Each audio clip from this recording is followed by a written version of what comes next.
মালদহে বিপর্যয় তৃণমূলের। ভরাডুবি দক্ষিণ মালদহ কেন্দ্রে দ্বিতীয় নয়, একেবারে তৃতীয় স্থানে রাজ্যের শাসক দল, তাও আবার রাজ্যে কার্যত অস্তিত্ব সংকটে ভোগা কংগ্রেসের কাছে। সদ্য সমাপ্ত লোকসভা নির্বাচনে বাংলা থেকে একটাই আসনে জয় পেয়েছে কংগ্রেস।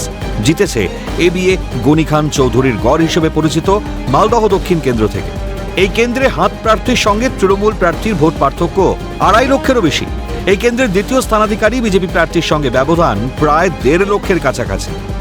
21 বিধানসভায় মালদহ দক্ষিণ কেন্দ্রের অন্তর্ভুক্ত 7টি বিধানসভার মধ্যে 6টি দখল করেছিল তৃণমূল।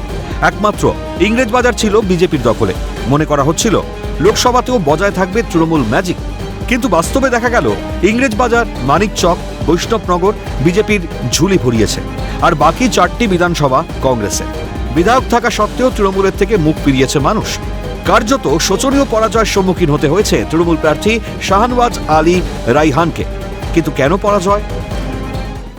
আমরা খুবই আশা ছিল যে আমরা এই সিটগুলোকে বের করতে হবে। আমাদের ওয়ার্কাররা সবাই খেটেছে, কিন্তু দুর্ভাগ্য একটা ওয়েভ চলে এলো। একটা ধর্মের মানুষরা একদিকে ভোট দিল, আরেক ধর্মের মানুষরা আরেক দিকে ভোট দিল। উত্তরবঙ্গের জেলা মালদহের একটা বড় অংশের ভোটার সংখ্যালঘু। রাজ্য জুড়ে তৃণমূল ঝড়ের পেছনে সংখ্যালঘু ভোটের বড় ভূমিকা মনে করছে রাজনৈতিক মহল। সংখ্যালঘু অধ্যুষিত মালদহে তৃণমূলের হার কি কোনো বড় ইঙ্গিত দিচ্ছে? সংখ্যালঘুরা কি আস্থা হারাচ্ছে তৃণমূলের ওপর থেকে? জনসংযোগ কমছে শাসকের? শহরে আমাদের দায়িত্ব ছিল, শহরেও আমরা করেছি। শহরে কাউন্সিলররা ছিলেন, কাউন্সিলররা করেছেন, চেয়ারম্যানরা করেছেন, ভাইস চেয়ারম্যানরা করেছেন, সবাই কিন্তু করেছে কাজ। মানুষ গ্রহণ করেনি, সেটা আমাদের দুর্ভাগ্য, কিন্তু মানুষ তারা কিন্তু কাজ করেছে।